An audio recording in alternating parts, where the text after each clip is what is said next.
You know, so I'm here to tell you that the most important message to take from here today is the President and I, our team, we have not given up. Our friends in the House and Senate, they have not given up. We pushed Congress to pass common sense legislation to reduce gun violence, and the majority of the Senate stepped up. The majority of the Senate stepped up and said that makes sense. But because of the invocation of a rule, a perverted filibuster rule requiring 60 votes for everything in order to get a vote, we lost. 41 Republicans and 4 Democrats voted no. I am confident some of them, I know for a fact some of them, wonder now whether that was a prudent vote. And so the President, when he stood here that first day, said he would do everything within his power, constitutional power, to change the ethic about gun violence in America. And it wasn't merely that he said he laid out, we had put together the team I just mentioned, all of us sat together, we interviewed 128 different groups of stakeholders, from gun owners to the NRA to the Brady Group, police officers, etc. We came up with a list of the rational things that should be done. But that's not all the President was talking about. On that day 6 months ago, the President said that he is going to do everything in his individual power, under the executive power of the presidency, to take those actions that did not require congressional authority to begin to deal with that problem. And although we have yet to succeed in the House and Senate, but we will, he moved forward on what was within his power, what executive actions he could take.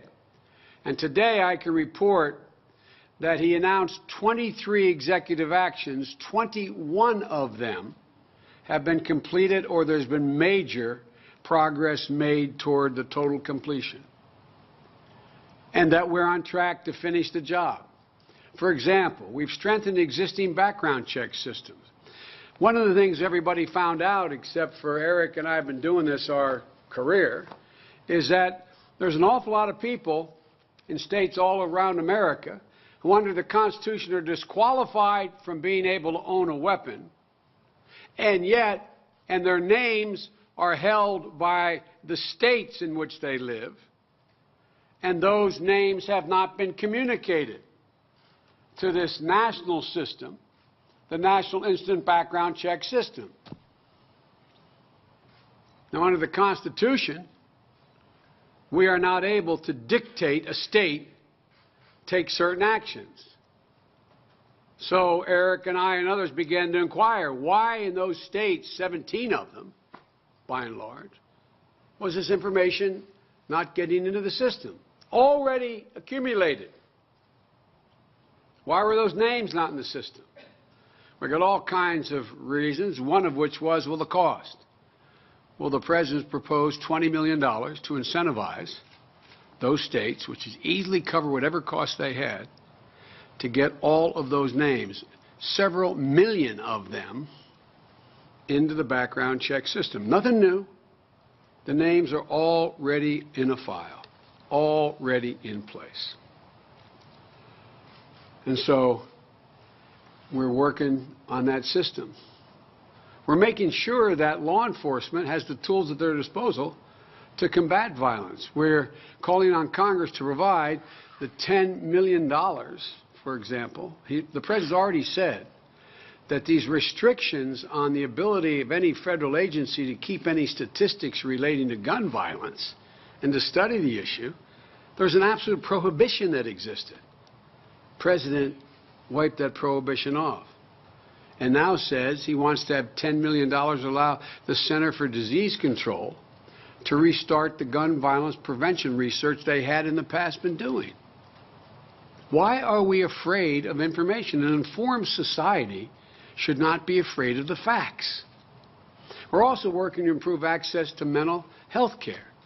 How much did we read and hear about mental health as a component to this problem and part of the solution to the problem of gun violence? There are too many people experience mental health problems who aren't getting the help they need. You know, the most at-risk cadre are people between the ages of 16 and 25 who need the most, not just gun violence, but mental health needs going unmet. So here's what we did. We finalized the so-called Affordable Care Act, I call it Obamacare, so that coverage of mental health and substance abuse services would be available for 62 million Americans for whom they are not available now. A big change. And we made it clear to every state official through direct communications that Medicaid must treat mental health care coverage the same way they treat physical health care coverage. God knows how many moms and dads, knowing they have a child with a serious problem, having no notion about the abuse of a weapon, knowing but not able to afford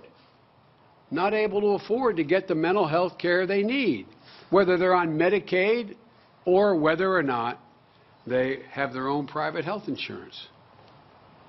These are really important actions the President has taken, and time will tell how much positive impact they'll have on this whole issue of gun violence.